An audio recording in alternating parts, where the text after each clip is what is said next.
wa Isaka. Haleluya. Hakabamwo Yakobo intumwa. Kuna Yakobo mtume. Hakabamwo na Yakobo wundi wari intumwa nawe. Kuna Yakobo pia ambaye alikuwa mtume pia. Hakabamwo na Yakobo uyu nguyu ise uyu nguyu mwene nyina wa ntabwo yari mwene nyina wa Yesu. Yakobo pia huyu ambaye alikuwa ndugu yake na Yesu. Haleluya. Haleluya.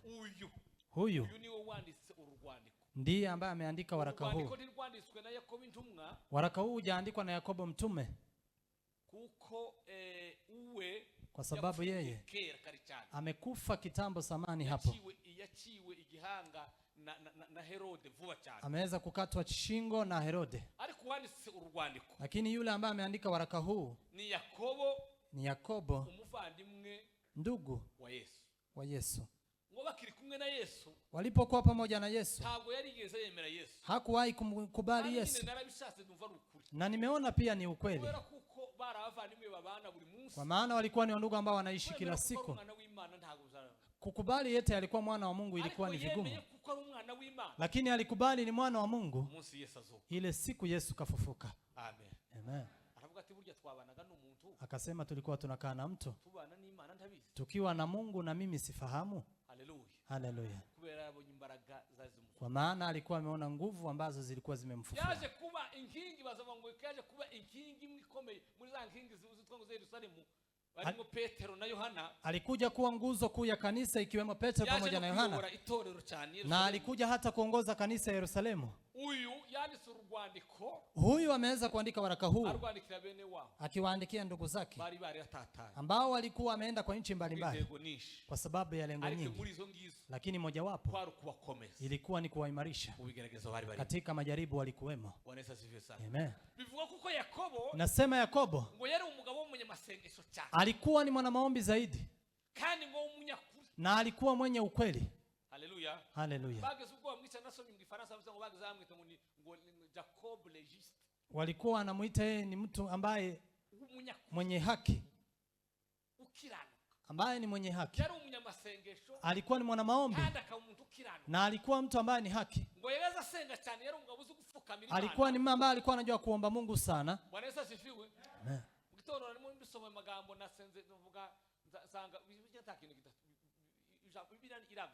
Biblia ni kubwa zaidi. Nimepata faida 5 ambazo zinatokana na maombi ya kupiga magoti. Kwa maana maombi ya kupiga magoti ina faida 5. Haleluya. Haleluya. Si hayo ambayo tunaenda kuzungumzia. Kile nimetaka tuzungumze ni nguvu za maombi pamoja na faida zake. Alikuwa anapiga magoti mpaka magoti yake akawa kama vile punda. Amen. Akaweza kuandika waraka huu ambaye imefanywa na sura 5 ili tuweze kuzungumza maneno. Wacha niweze kusema kiini cha kila verse, cha kila chapter. Alafu ndipo tuweze kupita. Ina sura 5. Tumeweza kusoma kwa sura ya 5. Ndiyo ya mwisho. Haleluya. Haleluya. Igice cha mbere, sura ya kwanza kivugiki inasemaje? Cherekana ukwizera, inadhihirisha imani mu gihe turi mu bigeragezo. Kwa saa zile tupo majaribuni. Haleluya. Haleluya. Igihe turi mu bigeragezo, saa zile tupo majaribuni, ndipo imani yetu inafaa kudhihirika. Kuna pahali amesema, akasema wacha imani yetu iweze kutimiza kazi yake. Haleluya. Kwa maana kuvumilia majaribu, amen, heri astahimilie majaribu, kwa maana akishakubali, akishashinda atapata taji la uzima. Amen. Sura ya kwanza inazungumza juu ya imani. Saa zile tupo majaribuni, kutuimarisha katika imani. Haleluya. Kwani majaribu kuko ibigeragezo bikomeza umuntu mu rugendo. Haleluya. Haleluya. Amen.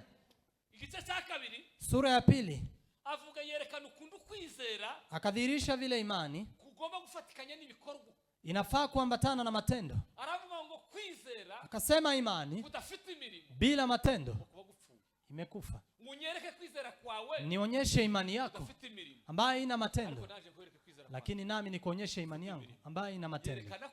Akaonyesha ya kuwa imani pamoja na matendo haifai kuachana. Kama mtu anasema na imani na Mungu, lazima ujazwe, lazima udhibitishwe kwa matendo.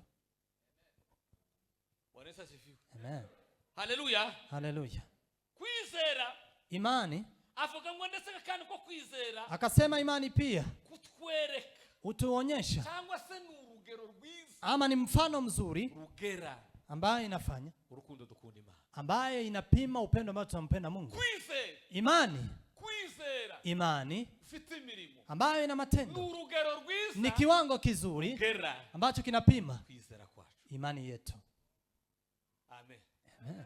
Aravuga ngo kwizera ko umuntu kudafite imirimo, akasema imani bila matendo, ngobera uko kwizera, imani hiyo kuba gupfuye, hiyo imani imeharibika.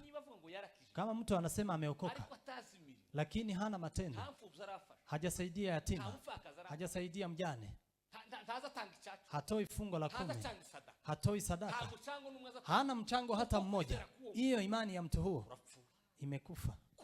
Kwa maana haleluya, haleluya, kwizera, imani ni kufatikanyije n'imirimo pamoja na matendo, rugera ni mfano ambao unapima, ni kipimo kinachopima upendo tunampenda Mungu. Kwa maana unayempenda sana unampea sana, kupenda kidogo naye anapeana kidogo. Hiyo ni sura ya pili. Sura ya 3 avuga hejuru y'ururimi, kasema juu ya ulimi ndetse n'ubwenge pamoja na hekima. Ulimi yaravuze ngo ururimi, kasema ulimi, ngo murebe na ukuntu ishamba riri nini, angalia vile pori ni kubwa, lakini uchomwa na nini? Pamoja na moto kidogo, mshale wa moto. Aravuga ngo ururimi, akasema ulimi ngo nububi budatuza, ni uovu ambao huwezi kutulia, nububi bungana n'isi, ni uovu unaotoshana na ulimwengu, kandi ngo ndashobora gukontrola na hawezi kuumiliki 100%, 100%.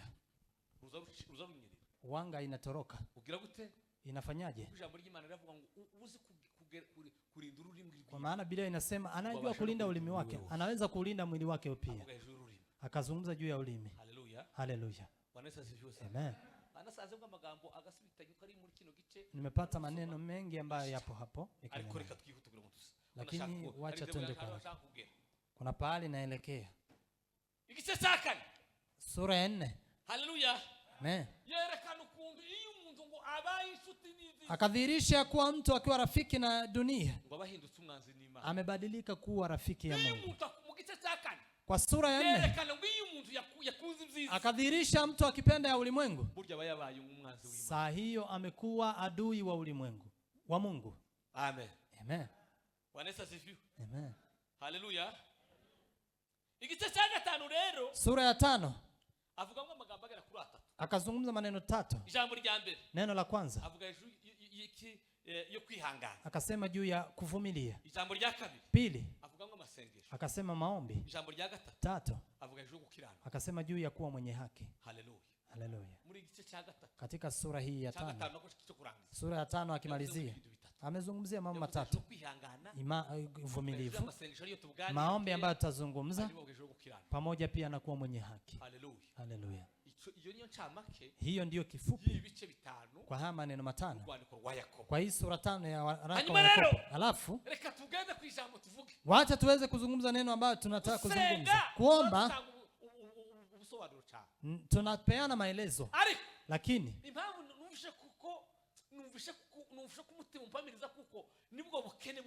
nimesikia kuwa ndio umaskini uliopo kwa sasa, kwa maana kila kitu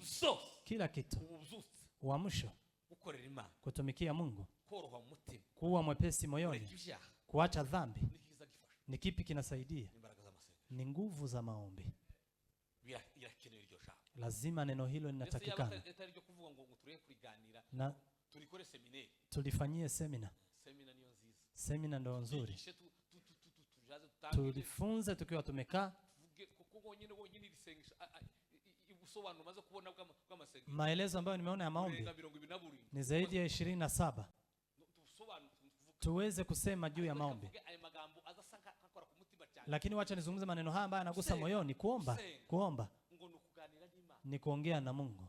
Kuomba ni kupumua. Na wale ambao wameweza kusoma chemistry, wale ambao wamesoma chemistry, mimi nimesoma sana na nimeweza kufundisha. Kuna ile ambao wanaita gas. Haleluya. Amen. Hakaba iyo babiga muri respiration mu guhumeka. Kuna kile ambao wanaita kwa kupumua. Iyo biga cyo ita ni appareil digestif.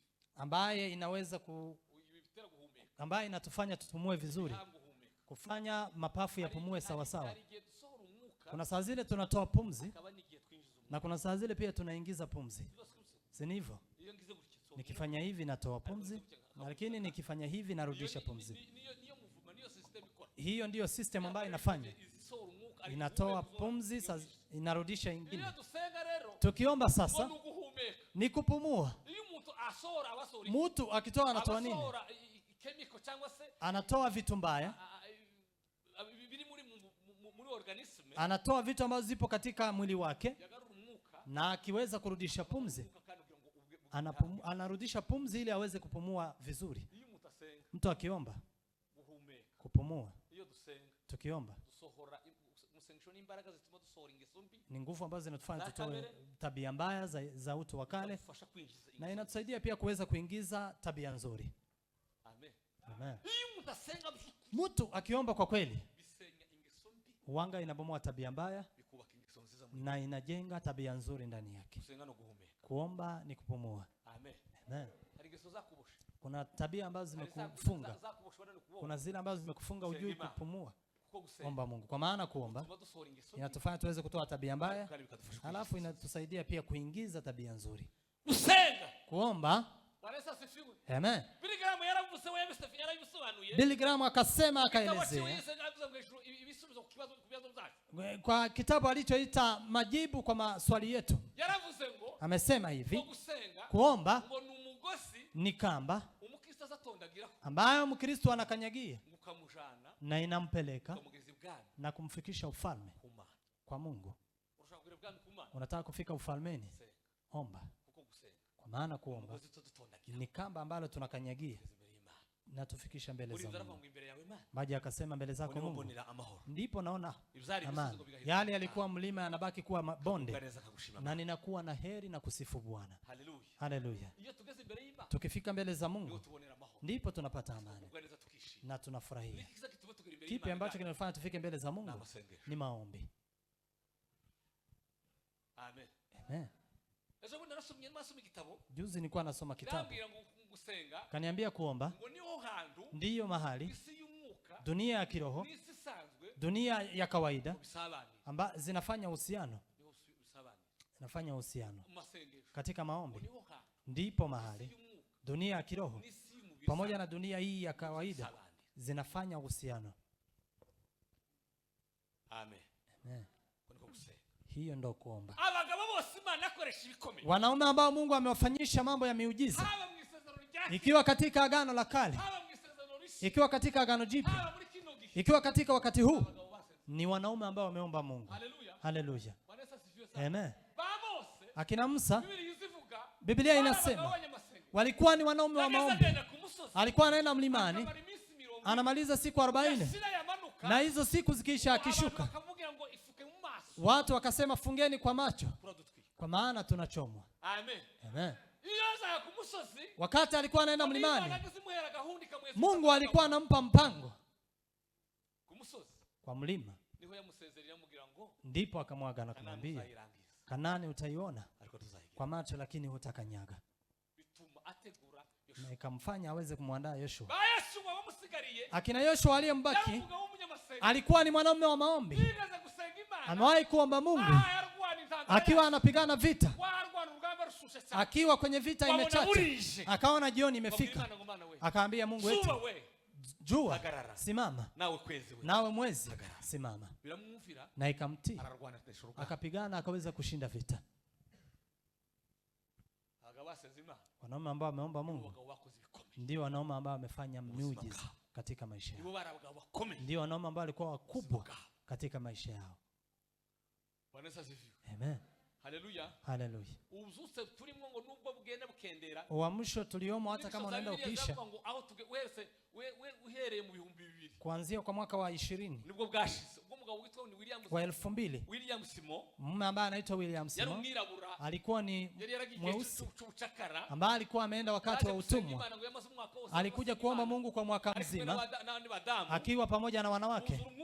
Wakajaa Roho Mtakatifu wa Mungu. Huo uamsho ukaanza katika mwaka wa 196 na imeweza kusimama katika mwaka wa 1000. Katika karne hii tuliomo tupo katika period ya dini, lakini uamsho wa kweli wa Azusa ukaanza Los Angeles, ukaingia mpaka Denmark, ukaingia Norway, ukatoka mpaka huko Sweden,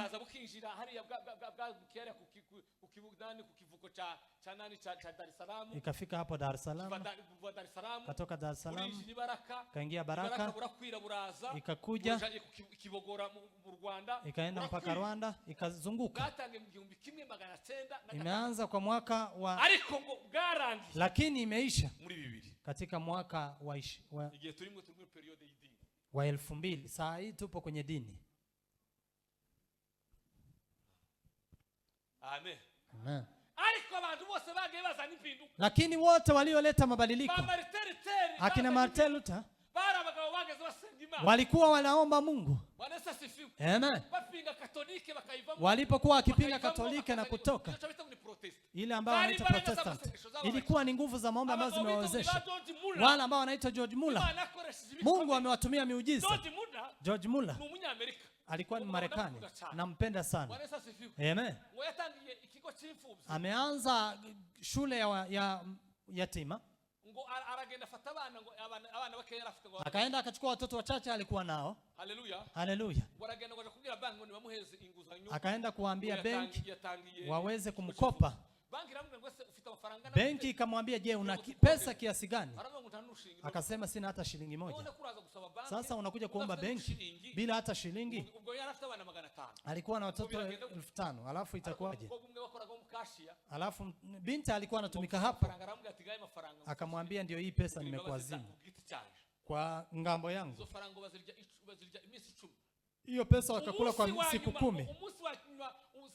Siku ya mwisho walipomaliza pesa hizo, akaita watoto wote, akawaita, akawaambia pesa zimeisha, tuombe Mungu, Mungu alete pesa. Wakaomba usiku, asubuhi na mapema mbele zake kulikuwa na gari. Gari ilikuwa inapeleka, ilikuwa ina supply chakula. Ikaweza kukuja, ilipofika kafanya accident, ikaweza kusegamia ukuta wa upango, alafu geti ikaanguka.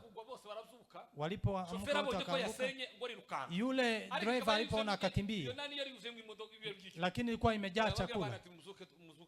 Akawaambia watoto amuka mkule. Wakakula, wakapakua. Akaenda kupeana ripoti, nimeharibu upango wa wengine, gari imeacha hapo, kwa hivyo mjue vile mtaenda kuelezea. Wakaja wakitafuta, wakafika hapo, wakaanza kuomba msamaha, utusamee, amefanya ajali, hakuna namna nyingine. Kwa hivyo kipi unataka?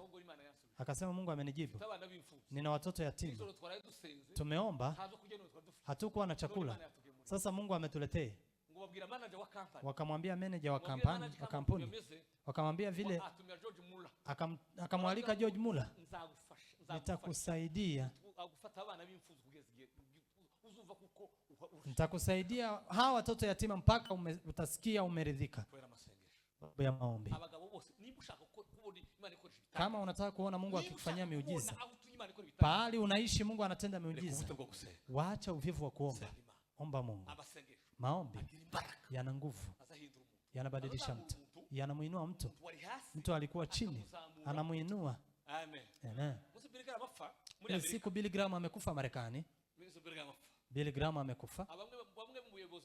Mojawapo ya viongozi wa Marekani amesema Marekani imeweza kuwa na ole, watumishi wa Mungu wameisha. utakuwaje? Haleluya. Haleluya. Bitange gukomera cyane umuhungu we Franklin. Kijana yake Franklin speech aravuga ngo Amerika ngo ntiyishwe, akasema n'ibindi bintu. Marekani haijaharibika kwa sababu ya vitu vingine. Amerika ngo yishwe kuko imekufa kwa sababu wamemtoa Mungu. Ya George Washington ambaye ameanzisha Marekani. Alikuwa na pahali pa kupiga magoti kwa ofisi yake. Ndipo utapata neno hilo ambalo linasema kwa Mungu tuna imani, pamoja na Mungu tunaweza. Amen. Amen. Amen. Haleluya. Haleluya. Walikuwa ni wanaume walioomba Mungu. Mungu akawafanyia miujiza. Kugira ngo utaje kurambira abantu reka mvuke baraka. Acha tuseme baraka. Bwana asifiwe. Amen. Niki amasengesho sasa? Kipi kinacholetwa na maombi? Twasomye amagambo y'umugabo Elia. Tumesoma maneno ya Elia. Elia tukokwigira amagambo agera kuri 5. Elia ambaye tunaweza tukasoma maneno kama 5. Biblia yavuze ngo. Biblia imesema hivi. Ngo mwatura n'ibishaka zanyu. Unganeni dhambi zenyu. Kandi musabira. Na muweze kuombeana. Ngo amasengesho mukiranga. Maombi ya mwenye haki. Ya mwenye haki. Ya nani? Saye mtu wese. Si ya kila mtu. Amasengesho yiki. Maombi ya nani? Agira imbaraga. Yana nguvu. Ngiyakize gute? Yakiwa nini? Yoyo ngihombe. Yakiweka bidii. Amen. Amen. Bwana asifiwe. Amen. Amasengesho y'umukiranutsi. Maombi ya mwenye bidii yana yongo yasenganye umwete. Ya mwenye haki yana bidii. Elia ngoyera umuntu umeze nka. Elia alikuwa mtu kama sisi. Elia amateka azavuga ko yamanuye umuriro inshuro 3. Historia inasema Elia alishusha moto mara 3. Usumwe ngo Ahabu yamutumyeho ingabo 50. Siku moja Elia ameweza kutumiwa wanajeshi 50. Wakasema nenda ukamshike, kwa maana ameletea Israeli ole. Alafu akamwambia Elia, mfalme amenituma ili mtu wa Mungu. Mfalme amenituma uje twende pamoja. Akasema kama mimi ni mtumishi wa Mungu, moto ushuke ukawachoma. Sehemu ya pili pia, kundi la pili. Kamanda watatu wakawa na hekima. Akasema Bwana unirehemu kwanza, pamoja na wale nilionao. Saa zile alipotaka kumwadhibu, Mungu akamwambia wacha. Haleluya. Haleluya. Amen. Hiyo ni mara ngapi? Mara ya 3 alikuwa Karmeli. Ile siku ameshusha moto. Ameweza kuletewa na chakula na kunguru kwa sababu ya maombi. Ikaweza kumletea chakula. Akatoka mpaka kwenda kwa mjane. Akamuombea. Mafuta haijaisha. Chakula haijaisha. Kwa sababu ya nguvu za maombi. Elia alikuwa mtu kama sisi. Lakini ameomba Mungu. Kile alichokuwa nacho ilikuwa bidii. Wanga anasema neno na ninapenda kusema. Si mara moja ama mbili. Wanga anasema kwa kweli. Nasema nikikubali. Na hata ukinipeleka wapi naweza nikaelezea. Amen. Ni kwa sababu hakuna anayemzidi mwingine kuomba. Kile tunazidishiana ni bidii ambayo tumeweka katika maombi.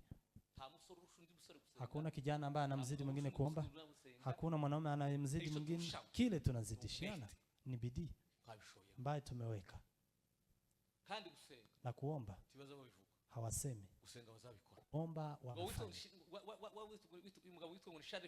Mume ambaye anaitwa Charles amesema mwalimu wa kuomba ni kuomba. Mwalimu ambaye anafunza kuomba ni kuomba tu. Hakuna masomo mengine ambayo unaweza ukapata, ni kuomba. Kuomba. Tena. Kama kuna wakati upo. Kama kuna wakati tunahitaji maombi. Ni wakati huu wetu. Kwa kweli. Makanisa tunahitaji maombi. Vijana wanahitaji maombi. Wanaume wanahitaji maombi. Jamii wanahitaji maombi. Nchi zinahitaji maombi. Tunahitaji maombi. Nguvu zilizopo. Na vile shetani anafanya mambo ya ujanja. Amen. Amen. Haleluya. Haleluya. Hano hirya umoja. Hapa umoja. Aherutse kuza umugabo. Kumekuja mume. Aja muri supermarket yari hafi ya nani. Akaenda supermarket. Akaenda hapo kwa supermarket hapo karibu na Kayole. Alipofika akaleta vitu. Saa zile alipofika kulipa. Akasema ni ngapi? wakamwambia pesa. Unaona ile mashine ambayo wanatumia ndio waweze. Akaleta kiganja chake, akaweza kuinua shati, akaweka mkono, pesa zikatoka na akalipa, akaenda. Hapa karibuni. Unaona vile mambo yalivyo. Vile pesa zimeanza, walianza wakifanya biashara.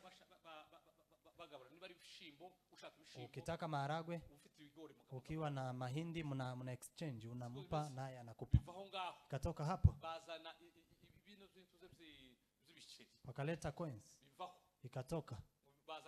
Wakaleta noti, saa hii zimetoka, imebaki hela ya hewa.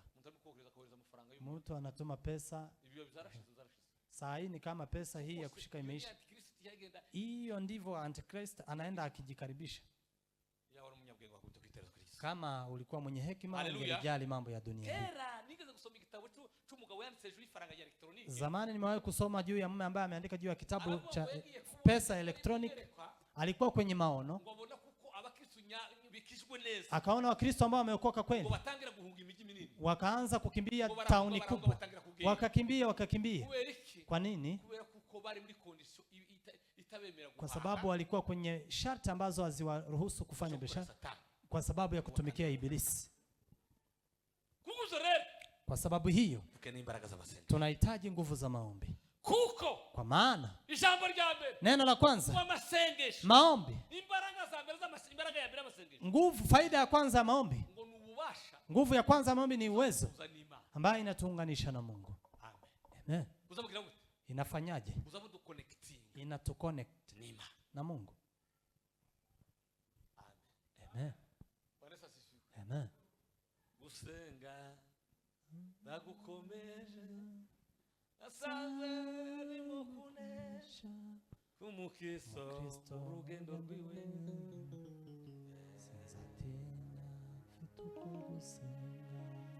haleluya. Haleluya. Gusenga ngo kubaka muri twebwe, kuomba inajenga ndani yetu imbaraga, nguvu ambazo zinatuwezesha kuhusiana na Mungu. Yeremia anaandika 33. Yeremia akaandika katika 33 mstari wa 3, akasema kuomba, uniite nami nitakuitika, nikuonyeshe makuu huwezi. Haleluya. Haleluya.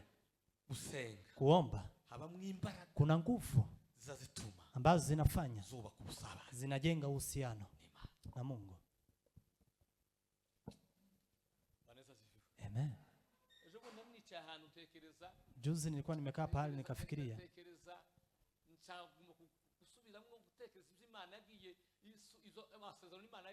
nikaendelea kufikiria agano ambazo Mungu alikuwa amenipa, yale yamejaa na yale hayajajaa. Nikasema ninakumbuka nikiwa pahali Mungu ameniambia jambo hili, hiki kimefanyika, hiki hakijafanyika. Nakumbuka. Amen. Haleluya. Haleluya. Amen. Amen. Bwana Yesu asifiwe. Amen. Nayo kinda ariko si ngombwa kuvuga ko ni charge person. Ni person ni buzima person ni buzima ushaka kuma. Nubwo tutuvuga ariko ntabwo ari bizisi. Rimwe na rimwe. Haleluya. Amen. Ngomane ariko cyakatazwa n'ikintu hantu. Nikakuja kushangazwa na jambo. 90 hari 90 na rimwe nibatana na kabiri. Mwaka wa 91 hari 92 kuko nivuye mu Minembwe. 92 nilikuwa nimetoka Minembwe nikiwa nimekuja likizoni. Nilipofika fika saa 8 nikashikwa na nguvu. Nikatoka nyumbani. Nikashuka chini huko bondeni. Nilipofika nikafika nikaomba. Ilikuwa ni kama saa 11 hivi. Alafu nikaweza kupigwa na leopard. Ikaweza kuji. Na wale watu ambao wanajua. Ikaweza ikabweka. Nikatetemeka kwa kweli. Kwa maana kabla haijanifikia nikasikia kweli uoga. Nikazani ni mambo mengine. Lakini kwa sababu ya nguvu nyingi, nilikuwa kwa nguvu nyingi. Alafu ikabwega alafu nilikuwa ikaja hiyo leo patikaja ikasimama juu yangu. Moyo ukaniambia endelea kuomba. Nikaomba mpaka ikaweza kutoroka ikaenda. Na ikapata imeenda. Siku hii kama saa 12 Mungu akanipa agano. Haleluya. Amen. Kuomba naendelea na kusenga kwanje kukugereko manura mahoro yanje. Kusenga kwanje kukugereko manura mahoro yanje. Sisaba vuga kinyoni isakuriza ishamba. Urasenga kuiteka. Naomba Mungu kwa sababu kuomba kuna nguvu ambayo inajenga uhusiano wetu na Mungu. Unakuwa rafiki. Unakuwa rafiki na Mungu. Nakutakia kuwa rafiki na Mungu. Yale tunafanya hapa tu ni kutembea pamoja. Na wanga inaisha. Lakini rafiki wa kweli ni wa Mungu. Vira bekiungu batari vira bakuyamena. Bamubabira bawe icyanyuni mu mutula. Magorwa moshibana kuwo mugongo. Abutayishe ko masi ariko tabena. Makubuta gabona kiruwa muti. Yehe mundeke nikundi rumwira Yesu mukubaniyije. Oye mwira utahemuka. Yehe mundeke nikundi rumwira Yesu mukubaniyije. Oye mwira utahemuka. Utandwa ni faranga utagatwala kirunumeya. Masomo gakamera banga gatakola mwigulu. Ukanyubere ukongwa utayemera Yesu. Yemwira mwija mugagenda na mushida. Yo. Tugabira. Amen. Bwana Yesu asifiwe. Amen. Haleluya. Haleluya. Atukuzwe Mungu. Amen. Naunira mutima gwane data ugulange shetani amuguloza ibijamye kingungubile mugusemisa data utabane timangwane biri bintu byawe timangwane nakugabira ukolese kolosisi Yesu mwawane nakutanga imwawe. Haleluya. Kuomba kwa mwenye haki kuna nguvu, kwa sababu ni nguvu ambayo inatuwezesha kuwa na uhusiano na Mungu. Unakuwa rafiki na Mungu. Na kuwa rafiki na Mungu. Amen. Mungu aliwahi kumwambia Musa. Musa ndiye amemwomba Mungu. Akasema kwa sababu nimekuwa na heri ukanijua kwa jina. Unionyeshe utukufu wako. Mungu akamwambia asionekane. Lakini kwa sababu nimekujua kwa jina wewe ni rafiki. Amen. Kuna pahali rafiki karibu na mimi. Amen. Kuwa rafiki na Mungu.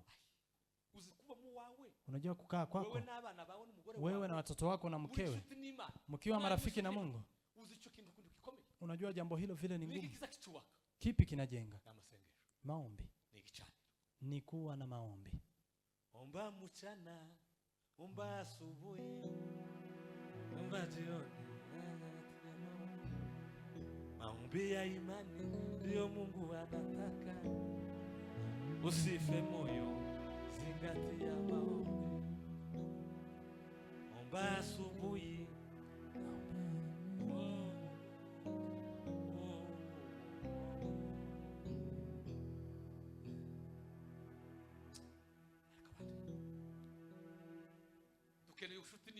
Tunahitaji urafiki na Mungu. Tunahitaji kuwa rafiki na Mungu. Tunahitaji kuwa rafiki na Mungu. Unahitaji kuwa rafiki na Mungu. Kwako unahitaji kuwa rafiki na Mungu. Lakini kipi ambacho kinajenga urafiki huu? Ni maombi. Haleluya. Haleluya. Amen. Amen. Amen.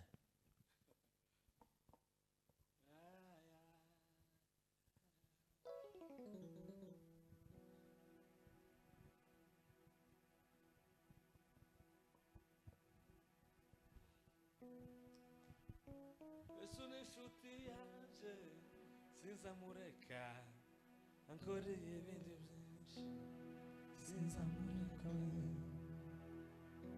Amen. Tulame na Yesu, uramane na Yesu, uwe mwira na Yesu, abali na Yesu bali bagale, ubugale wabo utagamala. Huu si wakati wa kurudi nyuma. Huu si wakati wa kuacha kuomba. Huu wakati ikigiye turimo sico kukinisha ukwarigiye singwarani twarizinaniwe anayivuwe n'urukundo tabaritorero tugeze mu bihe bibi Paulo yavuze utabare mana yacu turagutabara Satana ageze ku buce n'itorero ryawe ubwenge no kwihangana muri iki tugeze mu bihe mbere vyarahise ariko ibindi biraje kandi bije vyo birusha ivya mbere kuba bibi none se kuhemukira iyo mana yakurinze ibikomeye bije uzatabaza nde.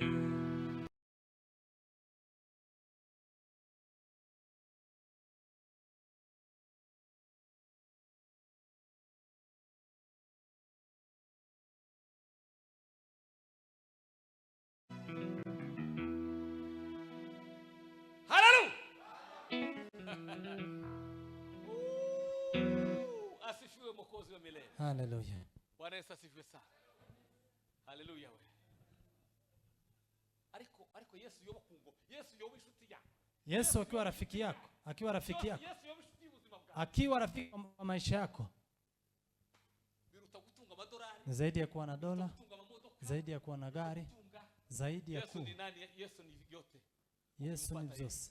Hiyo muone. Yote ndani ya ukimupata yeye umepata vyote.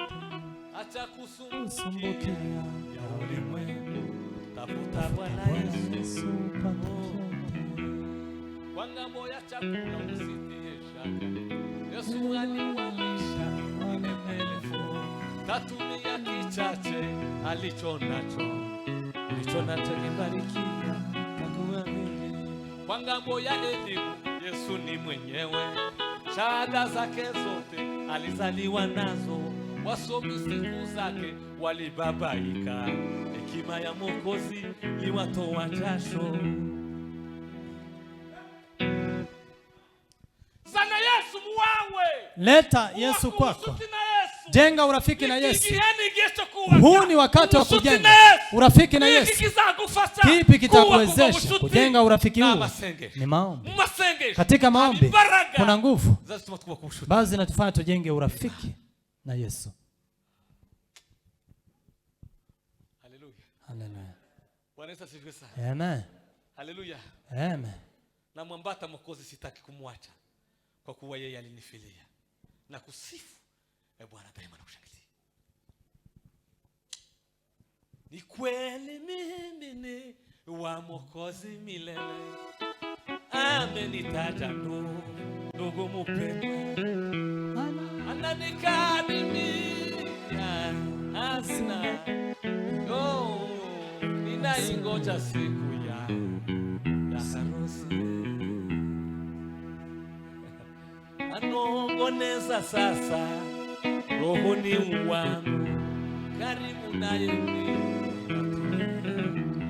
Bwana Yesu asifiwe. Haleluya. Haleluya. Omba usiku wengine wakiwa wamelala. Nenda mlimani kuomba na ufike uombe. Uombe ukipiga magoti. Ufunge. Omba. Omba tena. Na uweze kutofautisha kuomba kwako. Billy Graham akiwa mzee sana, alikuwa mzee, wanahabari wamekuja kuminterview, wakamuuliza Billy Graham, anayeweza kurudishia miaka michache ni kipi unaweza fanya? Akasema anaweza fanya mambo matatu. Kwanza, anaweza akaomba. Pili, anaweza akaomba. Tatu, anaweza akaomba. Bonya karimba, omba na uombe tena, na utofautishe kuomba kwako, ndipo Bwana atakuponya. Saa zile unaomba kwa sababu ya vikundi, kwa sababu wengine wameenda. Unaomba kwa sababu wengine wanafanya. Hamna faida. Kabla hujasimama uende peke yako.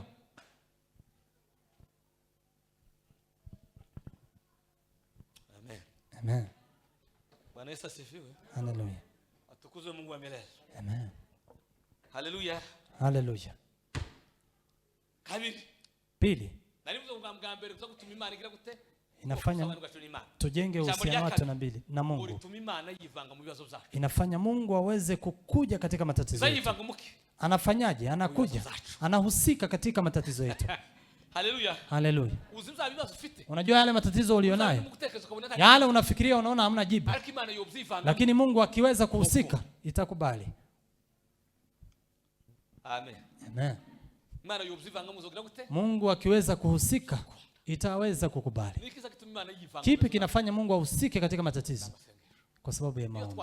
Tukiomba huja na kuhusika katika umaskini, katika ugonjwa wetu, katika kufanya haya na haya. Inaweza kukuja katika matatizo, katika maisha. Amen. Amen. Inafanyaje? Mungu anahusika. Maombi yanakaa kama sumaku ambayo inamfuruta Mungu, na anaweza kuhusika katika matatizo yetu. Amen. Amen. Uhitaji Mungu ahusike katika matatizo yako. Uhitaji Mungu aweze kuhusika katika matatizo. Kipi kinafanya Mungu ahusike?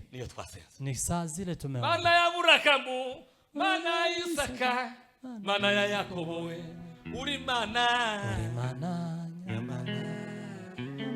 Mana ya Yakobo, mana ya Isaka, uri mana. Uri mana. Yamana. Amina. Hallelujah.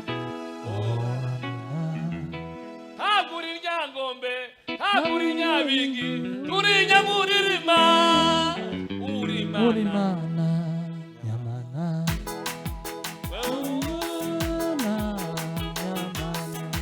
Amina. Hallelujah. Oh, amina. Amina. Hallelujah. Nakubonye sangura hebuje ineza yawe mana we jewe irantangaza we arumusi nakubonye sangura hebuje ineza yawe mana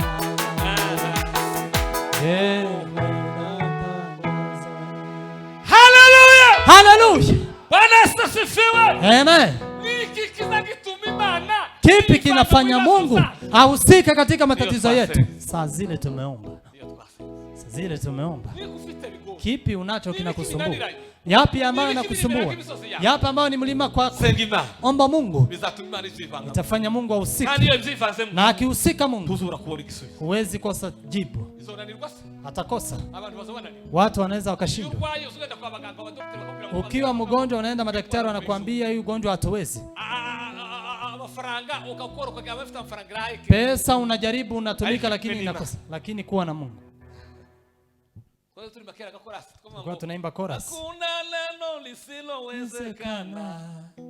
Atatenda mambo makuu. Utatenda mambo makuu. Hakuna neno lisilowezekana.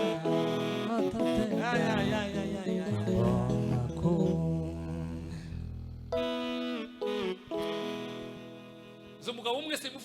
Najua mmoja sitasema. Akagonjeka akiwa mtoto mdogo, akawa na ugonjwa wa kifafa. Alafu alipogonjeka ugonjwa huu, wakaweza kumtibisha, akaweza hajapona, wakaomba ikakataa. Akasema, sema mimi naenda, mtatoka huko nikiwa nimeweza kupona. Akaweza kwenda huko kwenye maombi. Alipofika akaomba. Alipofika saa 8 akaona malaika kama mtu. Akaona malaika. Akaona amesimama mbele zake. Akamwambia, kipi kimekuleta hapa? Akasema, mimi nimekuwa na shida ya kifafa. Sasa unataka nini? Nataka kupona. Akamgusa kwenye uso. Kwa tangu siku hiyo akaweza kupona. Hata saa hii ni mzee. Amen. Amen. Mzee Kajabika wamewahi kwenda kuandaa meza huko Kabara, wakapata mto umejaa. Alipopata imejaa, Wakristo wakasema turudi, hatutaenda kwa sababu imejaa. Akacheka, mto umejaa ili tusiende kwa meza. Akaomba Mungu, akaona tu amevuka.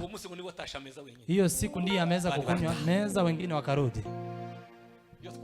Tukiwa tumeomba inafanya Mungu aweze kuja katika matatizo yetu. Ambia Mungu ahusike katika matatizo yako.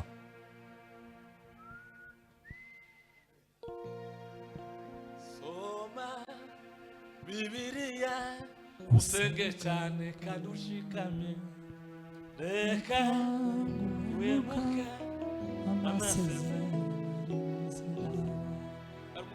Ariko nawe yararengeshije ariko nuko nyine suka hariya turi kuri kamera yetu. Nuko nyine garika to. Amen. Amen. Amen. Hallelujah. Hallelujah. Weresa kubwira ayose gusengera vuba ari imyaka bambye ngameza imyaka nka 20. Atamaliza myaka 20. Umugore wiwe yageze yi. Waramwatirika kumugore. Mke wake alikuwa anaiba, akamwambia waache kuiba. Acha kuiba. Kakataa. Siku moja akaleta shati ya wengine. Akamwambia, nimefika nikakununulia shati. Akavaa ile siku amevaa. Akapatana na mwenyewe. Shati yangu nilikuwa nimekosa, wewe ndio umebeba. Mimi sijaiba. Mke ndiye amenipa. Wameiba. Alipofika akamwambia, unaweza kunipa shati ya kuiba? Kwa hivyo mambo mawili, utubu ama nikuombee ufe. Mambo mawili. Nimekupa siku. Mke akataa, akaenda huko faragani, akamaliza siku 3. Alipofika mke akakufa na akaenda. Sitaendelea kukaa na mke mwizi mkorofi.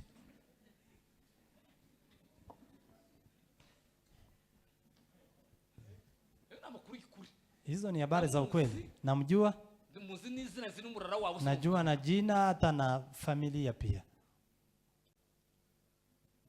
Amen. Amen. Iyo twasenze. Tukiwa tumeomba. Wanga anahusika katika matatizo yetu. Hallelujah. Hallelujah. Bwana Yesu asifiwe sana. Amen. Chaga 3. Hallelujah. Amen. Yaga 3 ngiyo twasenze Imana. Tukiwa tumeomba Mungu, ngo duhabwe imbaraga, tunapokea nguvu ngo zisenya ambazo zinabomoa imbaraga z'umwanzi zose muri twe. Nguvu za muovu katika ndani yetu. Imbaraga zose z'umwanzi. Nguvu za muovu. Imbaraga z'ikinyoma. Nguvu za uongo. Imbaraga z'ubusambanyi. Nguvu za usherati. Nguvu inabomoa na kubomoa. Inabomoa na kumaliza. Tukiwa tumeomba, tunapokea nguvu za kushinda. Shinda nguvu ya kushinda. Shinda kila siku. Mungu anatupa nguvu ya kushinda. Tumutii Yesu nasi tutashinda. Kati shida kali tuwe na udani. Mungu ndiye nguvu yetu ya ajabu. Tuamini neno na ishara kubwa zitafuatana na waaminio.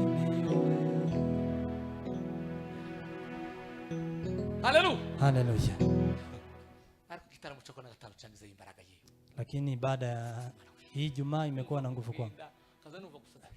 Wanga naenda nasikia tu sijui kichwa ikoje.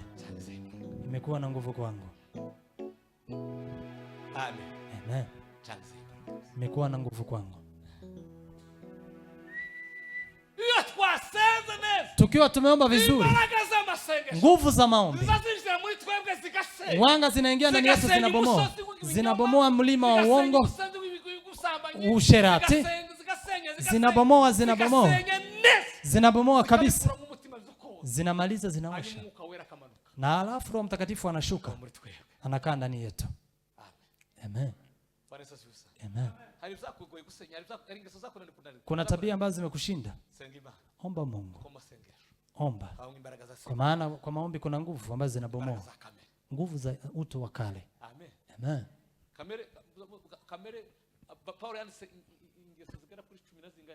Paulo ameandika tabia kama ngapi za nafsi? Akasema tamaa za mwili ni hizi: usherati,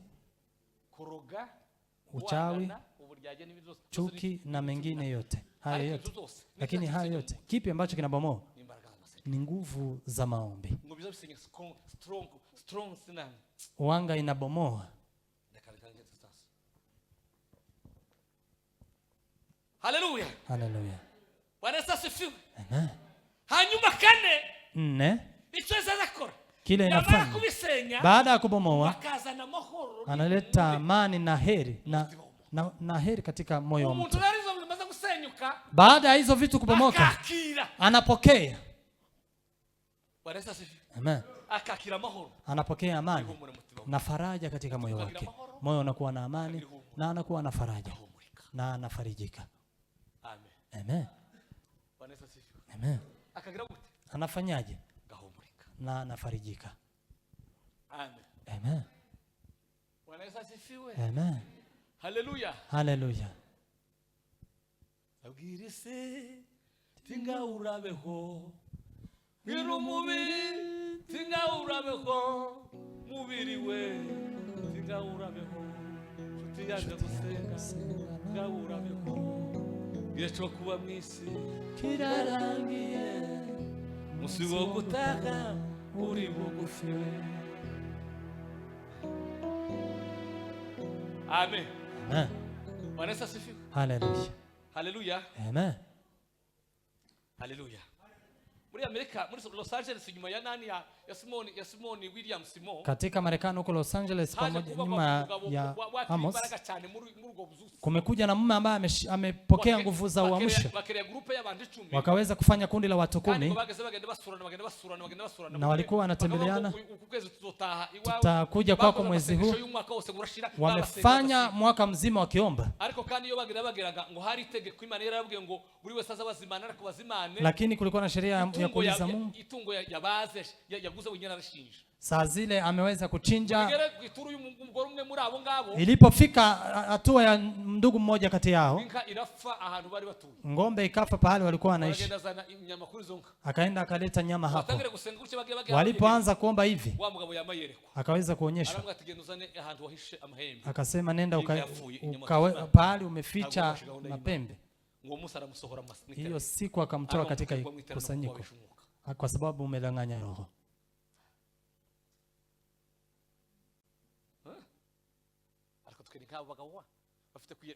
Wanaume kama hao,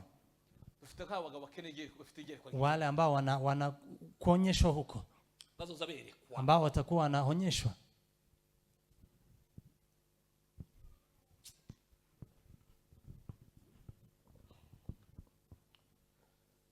Haleluya. Haleluya. Kusenga wakuza gucecekesha ubwoba. Kuomba wanga kunatuliza uoga. Bacecekesha gahinda. Kunatuliza kuwa na huzuni. Hanyuma kukazana amahoro. Alafu inaleta amani. Haleluya. Haleluya. Imbaraga ya 5 gusenga kuza kukingura ijuru. Nguvu ya 5 kuomba ufungua mbingu. Ngo prayer abosengesho. Kuomba. La prière ngo invite. Kuomba kunaalika. La présence de Dieu. Kunaalika utukufu wa Mungu katika mbele zetu. La prière. Kuomba ngo invite. Kunaalika la présence utukufu de Dieu wa Mungu vers nous. Mbele zetu.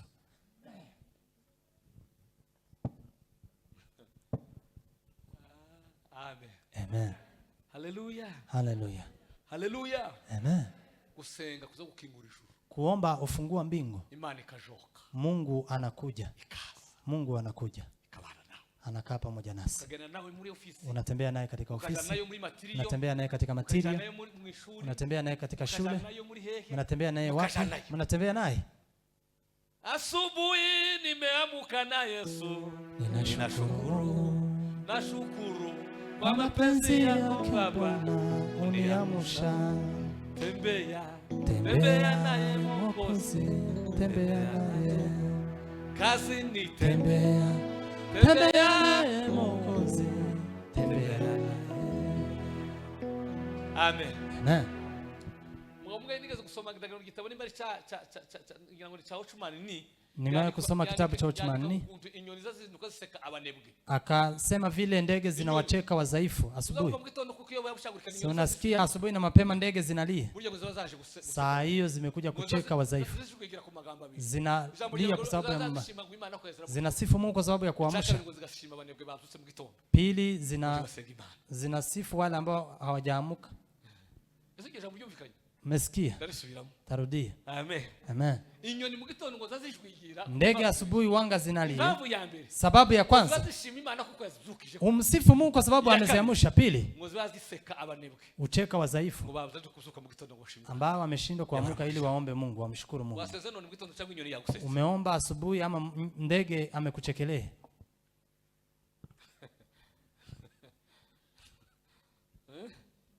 Amen. Amen.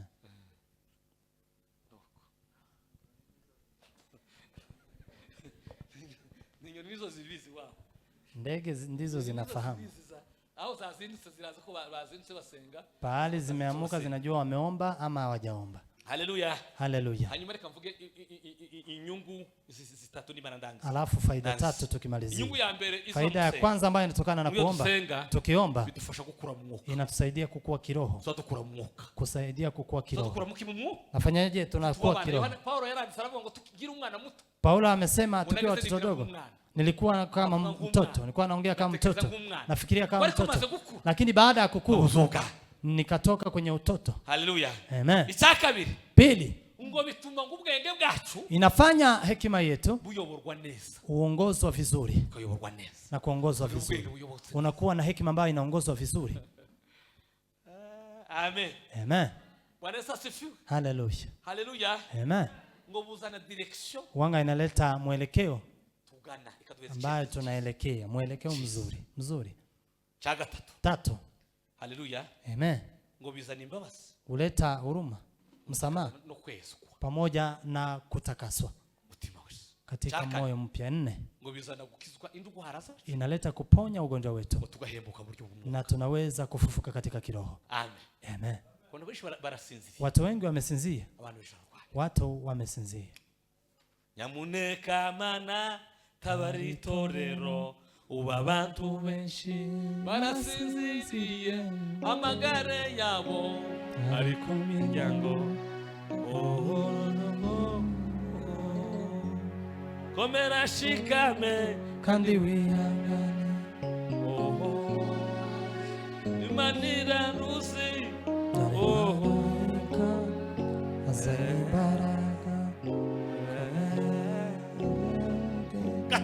Tano. Amen. Ngo biduhesha ngo ihamba. Wanga inatupa akiba ambayo itatulisha katika safari hii. Utupa akiba ambayo itatulisha katika safari hii. Haleluya. Safari yetu ni ndefu ya kwenda mbinguni. Natamani nifike kwako mbinguni. Ni makao mazuri sana. Rangi zake za ajabu tunazitamani. Mji una jina la pekee, Yerusalemu. Unajua vile watu wameshindwa. Kumusazi birukanya iwabo wirungu. Uramenya tukasinzirire. Amen. Amen.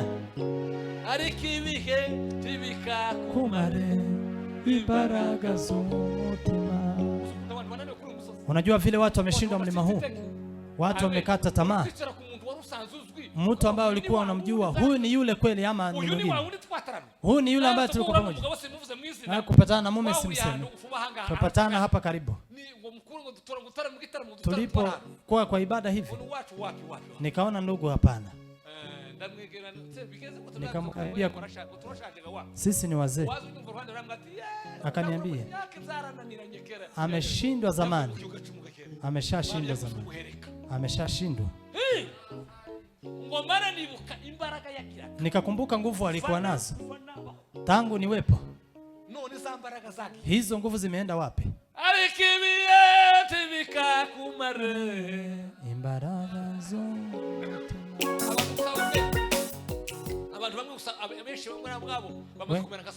Wengi ni kama Samson, wameshatolewa macho. Wamemwambia Samson Wafilistia wanakuja, akajaribu kutikika, tayari kafa. Akajaribu wape, Wafilistia wakaja na kumshika, wakamteka, alafu wakamtoa macho. Lakini tukiomba tunapokea kitu ambaye itatulisha katika safari hii. Amen. Amen. Haleluya. Haleluya. Bwana Yesu asifiwe. Haleluya. Haleluya. Amen. Chaka gatandatu. 6. Inyungu ya gatandatu. Faida ya 6. Ngo tuhabwe imbaraga zo kunesha ibigeragezo. Tunapewa nguvu za kushinda majaribu ya ibilisi. Majaribu ya ibilisi.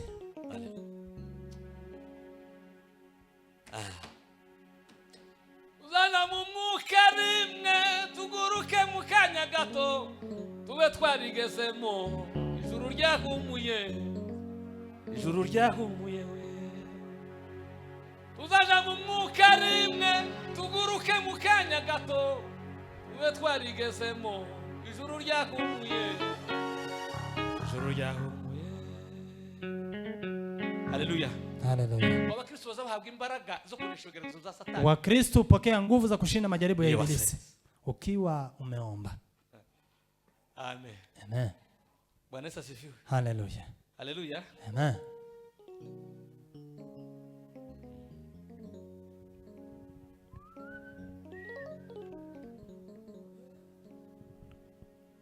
Ganyuma mwisho usenga kuomba ukuza kutakuza imbaraga z'ubumwe huleta nguvu za umoja ubizera katika waumini. Haleluya. Haleluya. Elia ngo yari umutu meze nkate. Elia alikuwa mtu kama sisi. Amasomo ngaye tugira kuri Elia. Masomo kama ngapi ambayo tunasoma kwa Elia? Elia ngiteka ryose yizeraga Imana. Daima alikuwa anamwamini Mungu. Cha kabiri. Pili, ngo yagiraga imbaraga z'amasengesho. alikuwa na nguvu za maombi. Cha gatatu. Tatu, ngo yahagararaga. alikuwa anasimama ngo kusimama yavuze ukuri. Kwa ukweli